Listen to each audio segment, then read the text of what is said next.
Hola, ¿qué tal familia? Bueno, aquí estamos en un nuevo video donde vamos a hablar acerca de espiritualidad y sobre todo la espiritualidad entendida desde el curso de milagros. La propuesta del curso es muy diferente a las otras propuestas espirituales, a lo que se ha denominado espiritualidad New Age, a lo que se ha denominado también la espiritualidad cristiana, y probablemente es muy diferente.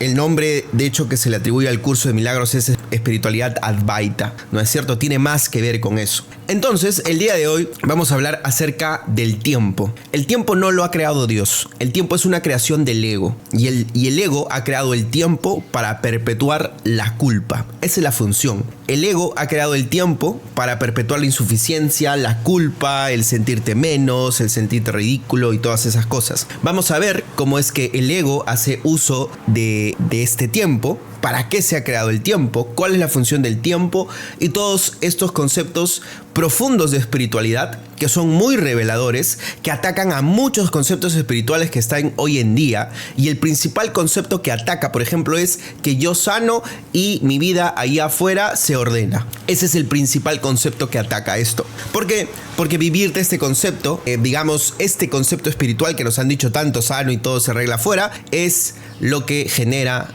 que el ego cumpla su propósito. Así que vamos a ir al punto.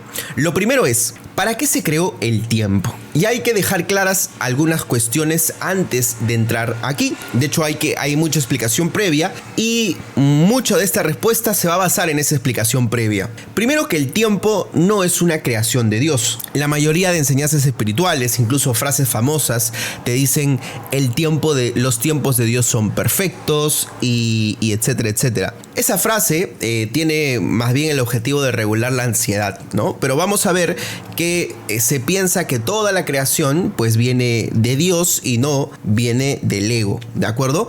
El ego crea el tiempo para afirmar que tú estás separado de Dios. Esa es la función de tiempo. Y obviamente aquí cuando hablamos de tiempo estamos hablando de tiempo psicológico. Que el tiempo psicológico al fin y al cabo y luego se manifiesta en relojes y todo eso, ¿no? Bien dice la ciencia también que el tiempo no existe. Es una afirmación científica de hace mucho tiempo. Digamos que en ese aspecto ciencia y espiritualidad están de acuerdo. No siempre están de acuerdo, pero en ese aspecto sí. Entonces, la mente egoica fabrica el tiempo para decirte que tú estás separado de Dios, que tú no perteneces a Dios, que tú no eres uno con Dios. El ego usa el tiempo para que la separación sea real. Y ahora vamos a ver, y es importante, por supuesto, para entender este concepto y que no quede al aire, conocer qué es la separación. La separación, al igual que nuestra verdadera identidad, la separación es un pensamiento. Y es un pensamiento en el que yo pienso que no soy parte de la unidad,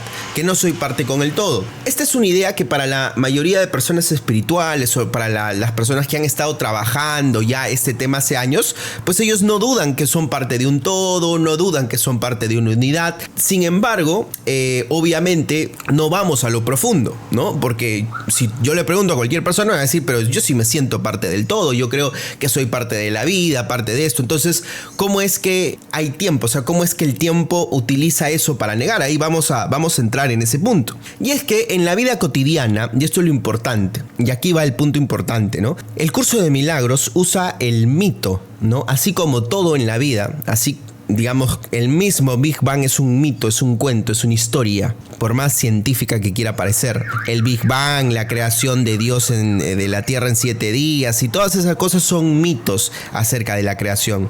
No tenemos algo con certeza acerca de cómo nació el mundo, acerca de cómo se dio todo, no tenemos eso. Simplemente nosotros, digamos como seres, estamos manifestados aquí y estamos de alguna manera experimentando esto sin saber bien el por qué. Entonces el curso para explicar esto utiliza un mito y utiliza el mito de la separación. Entonces el curso dice así: tú estás experimentando esta realidad porque hay un pensamiento que se cree separado de Dios. Ese es el fondo. Entonces el pensamiento de separación, ¿cómo se refleja en la vida cotidiana?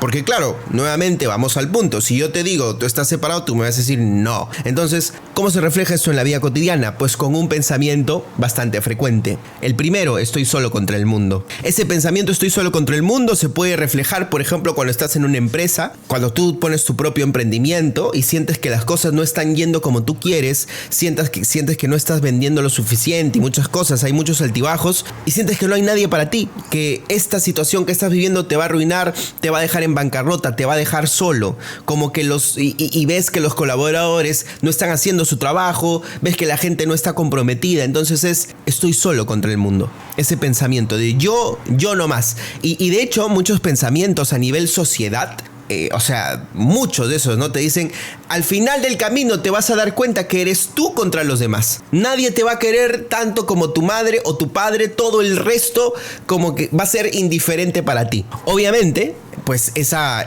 historia es una historia del ego, ¿de acuerdo? Pero quiero que se entienda bien cómo se refleja la separación. O sea, el pensamiento de separación, el curso utiliza el mito, yo estoy separado de Dios, pero en la realidad, en lo cotidiano, pues vienen pensamientos como estoy solo contra el mundo, no hay nadie para mí. Esto, por ejemplo, lo podemos aplicar en el ámbito parejas, ¿no es cierto? Cuando la pareja no se comporta como yo quiero, no hace lo que yo quiero, entonces yo estoy solo y mi pareja está por el otro lado. No hay nadie para mí, no hay nadie que me en este mundo que me pueda querer como a mí me gusta, como lo que yo quisiera, que me pueda atender como yo quisiera. Estoy solo aquí, no hay nadie para mí. O para las personas que no tienen pareja también, no siento que no hay mi media naranja, que no hay nadie para mí. Entonces vemos cómo el pensamiento de separación está profundamente enraizado en el subconsciente de toda la humanidad. Porque esos pensamientos que estamos hablando ahorita los comparto yo y los comparto con todo el mundo. Por supuesto, también el pensamiento de separación se refleja en el control, ¿no? Hay una herramienta muy egoica que se llama el control. Entonces, el ego te va a decir, si esto no sale como quiero, si este paso que voy a dar no sale como quiero, si subo un video y no sale como quiero, si le doy una propuesta a una persona y no sale como quiero, si hago un viaje y no sale como quiero, entonces estoy perdido, estoy roto. Otra forma en cómo se manifiesta el pensamiento de separación. Y por último, una idea que vamos a revisar es todo depende de mí. Similar a las anteriores, ¿no es cierto? O sea, todo depende de mí significa que el mundo está en mi contra, que nadie me va a ayudar como yo quiero, que nadie va a venir a salvarme, que nadie va a venir a rescatarme. Entonces, estas ideas de separación se reflejan de esa manera. Por lo tanto, una conclusión importante a la que vamos a llegar es: la separación genera una culpa inmensa. Recuerda que todos estos conceptos previos que yo estoy explicando son conceptos en los cuales tú, digamos, estoy dando como un previo de conceptos importantes que se necesitan para explicar por qué el ego hace uso del tiempo, por qué el ego creó el tiempo y cómo es que utiliza el tiempo para reafirmar la separación, ¿de acuerdo? Entonces, volvamos al punto. La separación genera una culpa inmensa, porque al pensar, y vamos a revisar otra vez estas ideas, al pensar que yo estoy solo contra el mundo, al pensar que no hay nadie para mí, al pensar que todo depende de mí, entonces la idea subyacente a eso es: estoy roto, estoy fallido, no valgo lo suficiente, no soy suficiente. Y esa idea, desde esa idea, sale estoy solo contra el mundo. ¿Por qué estoy solo contra el mundo? Porque a nadie le intereso lo suficiente como para que se suba a mi barco a hacer este camino conmigo. ¿Por qué todo depende de mí? Porque a nadie le intereso lo suficiente, no soy suficiente como para que la gente se involucre en lo que yo quiero hacer, en las cosas que me gustan.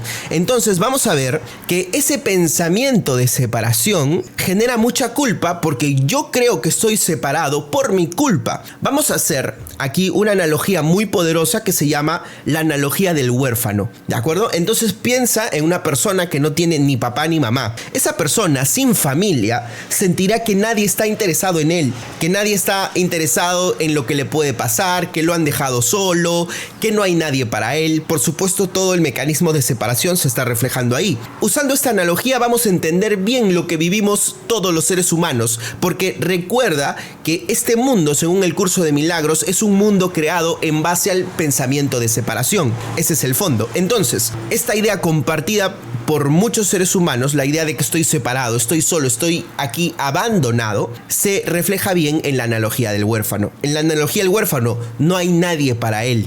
Y por lo tanto, como no hubo un padre, como no hubo una madre que lo quisiera lo suficiente, que viera por él, entonces el huérfano podría pensar que no es suficiente, que no era lo suficientemente lindo, que no era del color que esperaban, que lloraba demasiado, muchas cosas. Pero el huérfano va a pensar que su existencia, el hecho de que llegara a este mundo, a este plano, rompió algo y por eso fue rechazado. Rompió algo y por eso no fue lo suficientemente querido, lo suficientemente necesario en la vida de sus cuidadores como para que estén con él. Esta analogía refleja muy bien todo lo que se vive en la separación, en el mundo de la separación. Ahora traslada esto a parejas, a dinero, a salud.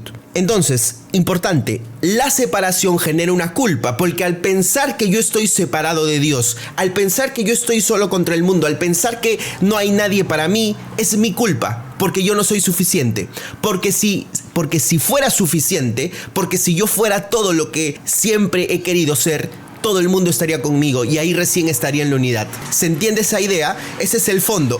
Todos estos conceptos son los conceptos previos y estamos hablando del curso de milagros. Entonces, la separación, recuerda este punto, la idea de la separación me hace pensar que romper esa unidad fue mi culpa. Piensa en la analogía del huérfano que explica muy bien eso. Estoy huérfano en este mundo porque no me quisieron, porque no era lo suficientemente atractivo, porque no era valioso. Entonces por eso estoy solo. El curso de milagros resume este mito de la siguiente manera. Yo me separé de Dios. Yo rompí mi relación con Dios. Entonces, utilizando este mito, el curso explica toda su doctrina. Ahora sí, temas importantes. Hemos hablado de que, digamos, qué es la separación. Hemos hablado de cómo es que la separación genera culpa. Y ahora vamos a hablar del tercer punto, y es el siguiente.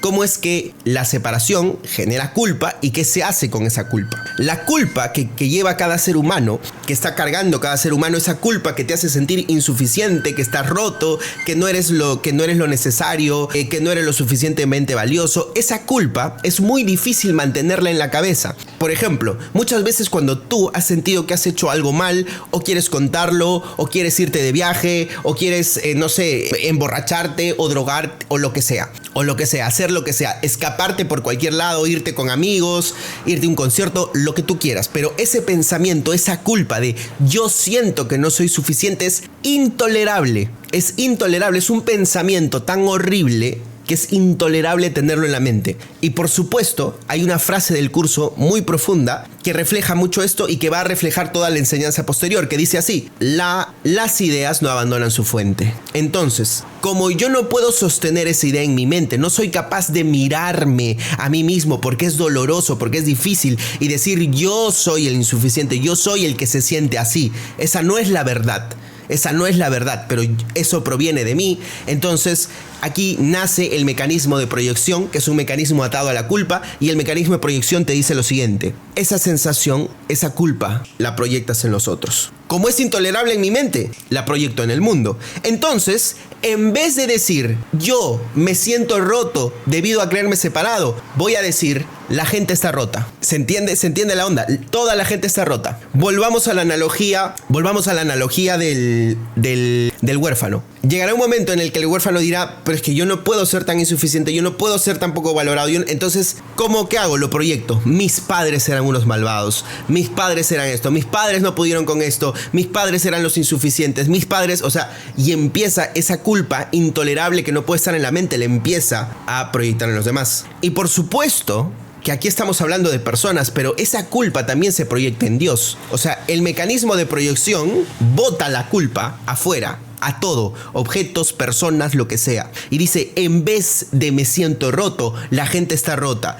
En vez de me siento insuficiente, los demás son insuficientes para mí. Soy muy exigente con las personas. Los demás no tienen lo necesario. Los demás no se cuidan lo necesario. Los demás no hacen lo necesario. ¿Por qué? Porque yo me siento, no puedo admitir. Recuerda, porque es muy difícil mantener eso en la mente, ese pensamiento. Entonces es más fácil señalar a los otros. Tú eres el insuficiente. Y como tú eres el insuficiente, es imposible que me hagas feliz. es la misma idea. La unidad es la misma, o sea, se rompió la unidad. Tú crees que has roto la unidad. Ahí está. En vez de decir me siento vulnerable por creerme separado, pues se tiende a decir los demás son malvados, los demás no son empáticos, los demás no son esto. Entonces ese mecanismo, esa culpa generada por haber creído que yo rompí la unidad, esa culpa la proyecto en el resto. Y ahora sí, habiendo entendido estos conceptos previos del curso de milagros, que por supuesto los explica de manera magistral Kenneth Wapnick, entonces, ¿cómo es que el ego usa el tiempo?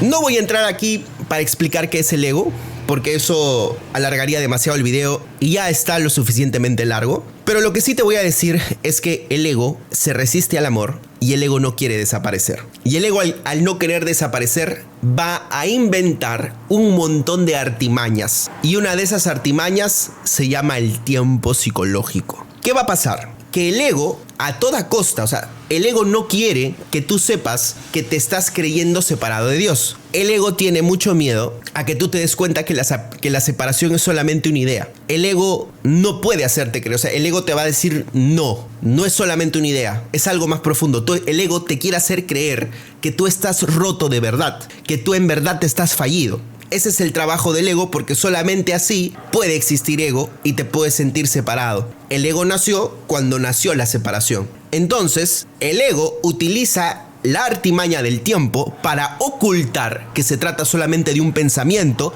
y el ego, utilizando el tiempo, hace real en tu mente a la separación. Por ello, el ego va a inventar historias. El ego te va a decir, que tú, hay esa insuficiencia. Sí, ¿siempre te has sentido así? ¿Es que fueron tus papás? ¿Es que fue el colegio que te tocó? ¿Es que fue la vida que te tocó? Y más adelante también te vas a sentir así, más adelante vas a ser así también. Y el ego va a reafirmar la insuficiencia en el mundo y la va a hacer real. Es parte de mi personalidad. Es el ego usando el tiempo psicológico.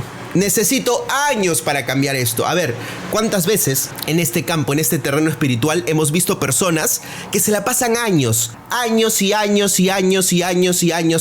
sanando y talleres y terapias y cantidad de cosas? ¿Cuántas veces? Pues es el ego usando el tiempo psicológico. El ego dice, no, pero es que se necesita años de terapia, se necesita esto, se necesita el otro. Ojo, no estamos diciendo que las cosas no sean necesarias. Decimos simplemente que el ego utiliza el tiempo para hacer real la separación. El ego con el tiempo te hace pensar que de verdad estás roto. No me quisieron mis padres, no me quiere mi pareja y me siento tan solo y tan vacío que en el futuro tampoco me va a querer nadie. Entonces, por lo tanto, conclusión, estoy roto. Vamos al tema de negocios. Desde niño fui pobre, las cosas en la adolescencia no me fueron mejor y ahora mi emprendimiento estoy quebrado. Entonces, en conclusión, estoy roto. Vamos entendiendo cómo es esto. Ahora sí, el ego usa el tiempo, recuerda, y este punto es importante, para atacar tu identidad.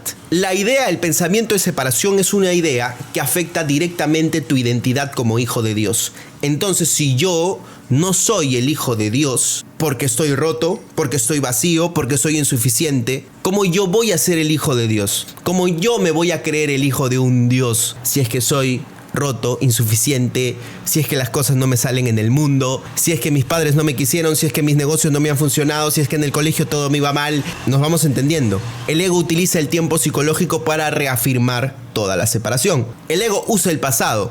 Tengo ansiedad por años o tuve ansiedad por años, y el ego utiliza el futuro. Cuando sanes, todo esto va a mejorar. Y aquí está la idea que mencionaba al principio. Muchas de las doctrinas espirituales te hacen pensar que tú sanas, que tú curas y automáticamente tu mundo va a mejorar. Y nosotros tenemos que utilizar aquí una idea que se utiliza muchísimo en el Tao, que es una enseñanza muy bonita, que habla acerca de la no dualidad. En este mundo que es una creación del ego, existe la dualidad. Entonces, ¿qué quiere decir que existe una dualidad? Que siempre va a haber una respuesta que es un sí y al mismo tiempo es un no. Vamos a estar inmersos en ese tipo de respuesta para siempre. ¿A qué me refiero yo con eso? Que cualquier cosa que hagas en este mundo, por ejemplo, hablando de este tema de la sanación, ¿no? Cualquier cosa que hagas tú en este mundo va a tener esta aparente dualidad, ¿de acuerdo? Dualidad. Siempre la respuesta va a ser un sí y va a ser un no. El ego utiliza el tiempo para distraerte de la mente. para distraerte de que tú tienes una conciencia. El ego utiliza la artimaña del tiempo para que tú no seas, valga la palabra, no te des cuenta de que tienes el poder de decidir otra cosa. Entonces el ego te inventa un montón de historias diciéndote que estás roto. Esa es su finalidad. Y esa es la finalidad con la que el ego usa el tiempo. Por supuesto que cambia cuando empiezas a utilizar el pensamiento de corrección o la voz del Espíritu Santo, como le llama el curso de milagros. El tiempo que fue creado por el ego para separar o para hacerte creer que estabas separado de Dios, ahora lo puede utilizar el Espíritu Santo para que tú vuelvas a Dios. El objetivo o el propósito del tiempo usado por el ego es que tú pienses que en verdad eres insuficiente, que tú pienses que en verdad te estás roto. Ese es el objetivo del ego. Entonces, el Espíritu Santo corregirá todo eso. Y hay una palabra, una declaración muy poderosa, que es: ante lo que sea que pase en el mundo, esto no me define. Voy a tomar una idea que faltó cerrar, que es esta idea de la espiritualidad que te dice que tú sana y tu mundo va a cambiar. Entonces, nuevamente, nosotros estamos en un mundo dual. ¿Por qué este es un mundo dual? ¿Por qué hay polos? Porque este mundo nació de la idea de que estamos separados. Entonces, hay un yo y hay un otro. ¿De acuerdo? Para entender este punto, si tú inicias un proceso de sanación, las cosas, y déjame decirte la verdad, porque mucha gente no lo quiere entender así, las cosas no necesariamente van a mejorar en el mundo externo. Y mientras más pienses que sanas y todo mejora en el mundo externo, más dañado te vas a creer, más cosas vas a necesitar que te faltan sanar. Y de hecho ese es el objetivo del ego, que el ego te dice: como tu mundo externo no está como tú quieres, entonces te falta más sanación, te falta más liberación, te falta más esto, te falta más el otro, y te mantiene en ese bucle de te falta soltar, te falta sanar, te falta dejar ir, te falta lo que sea. Ese es el objetivo del ego. Entendiendo este concepto del tiempo, ¿no? Porque ahí el ego está usando el futuro para reafirmar que estás dañado. Ahora sí, el ego usa el tiempo para distraerte de que tienes la capacidad de elegir. Esa es la función. Muchísimas gracias por haber estado en este tiempo en el video. Estas ideas de espiritualidad son, por supuesto, muy profundas, incluso muchas muy filosóficas, pero creo yo que están lo suficientemente entendibles para poder digerir y para poder digerirlas y para poder hablar sobre todos estos conceptos hermosos que explica el curso de milagros y, por supuesto, traducidos a un nivel mucho más entendible a través de este maestro Kenneth Wapnick. Muchísimas gracias, nos vemos en un próximo video donde explicaré las ideas acerca de por qué el mundo es una creación egoica y no una creación de Dios. Nos vemos en un próximo